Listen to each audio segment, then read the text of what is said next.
बिस्मिल्लाहिर्रहमानिर्रहीम। ये है experiment number 6 to assemble the inductive AC bridge of electrical measurement system using discrete components. अगर आप इसमें देखो तो इस एक्सपेरिमेंट में दो आपके पास ब्रिजेज़ हैं, एक मैक्सवेल ब्रिज है और दूसरा हे ब्रिज है। अभी सबसे पहले हम मैक्सवेल ब्रिज इम्प्लीमेंट करेंगे। अब मैक्सवेल ब्रिज में आप देखें तो ये यहाँ पे आपके पास R1 है, R2 है, RX है और R3 है। RX मतलब R4 है। इसके साथ आप देखें LX भी हमारे पास अवेलेबल है और इधर से C भी अवेलेबल है। नॉर्मली हम ये ब्रिज यूज़ करते हैं अननोन इंडक्टेंस को मेजर करने के लिए, लेकिन आप देखेंगे इसमें वेरिएबल है R3 वेरिएबल रेजिस्टेंस है और R1 वेरिएबल रेजिस्टेंस है।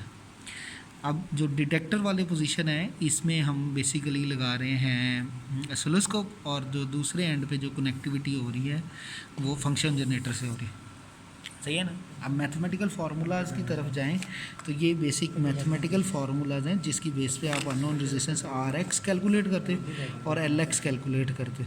यानी कि अगर हम इस कनेक्टिविटी को करके अपने ब्रिज को बैलेंस कर दें, उसके बाद हम R3 और R1 को मेजर करें, उसके बाद हम अगर इस फार्मूले से निकालें तो अननोन RX भी निकल आएगी और अननोन LX भी निकल आएगी। ठीक है।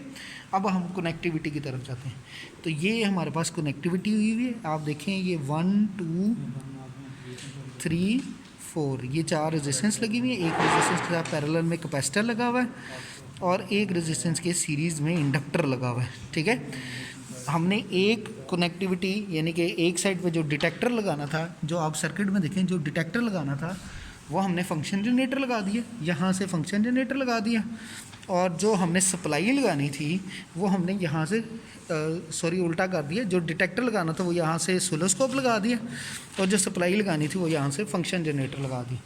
ये हमारे पास एलविस के अंदर आ गया ऐसे कंप्यूटर पे कि भाई हमने 100 हर्ट्ज़ फ्रीक्वेंसी सेट की हुई है और साइनोसाइडल वेवफॉर्म है। ये देखें ये साइनोसाइडल वेवफॉर्म है, ये 100 हर्ट्ज़ है, 5 वोल्ट पीक टू पीक है। ये हमने फंक्शन जनरेटर पे सेटिंग की हुई है और ये अभी ऑसिलोस्कोप हमें आउटपुट दे रहा है। एक साइनोसाइडल फॉर्मेशन में हमारे पास आउटपुट आ रही है। जबकि आप इसमें देखें तो ये यहाँ पे आपके पास टाइम पर डिवीजन जो है 5 मिली सेकेंड की है और अगर आप देखें वोल्टेज पर डिवीजन 1 वोल्ट की है, वोल्ट पर डिवीजन। ठीक है। अब हमारा मकसद क्या है कि सबसे पहले हमने इस ब्रिज को बैलेंस करना है। अब बैलेंस करने के लिए आप देखें हमारे पास 2 रेजिस्टेंसेज है, ये एक रेजिस्टेंस है और एक ये रेजिस्टेंस है और इन रेजिस्टेंसेज को हम चेंज करेंगे तो ये ब्रिज बैलेंस होगा। जी बिलाल साहब इससे चेंज करें। ये देखें जैसे जैसे वो रेजिस्टेंस को चेंज करते हैं वैसे वैसे जो है आपके पास ये साइनोसाइडल वेवफॉर्म की वैल्यू कम हो रही होगी।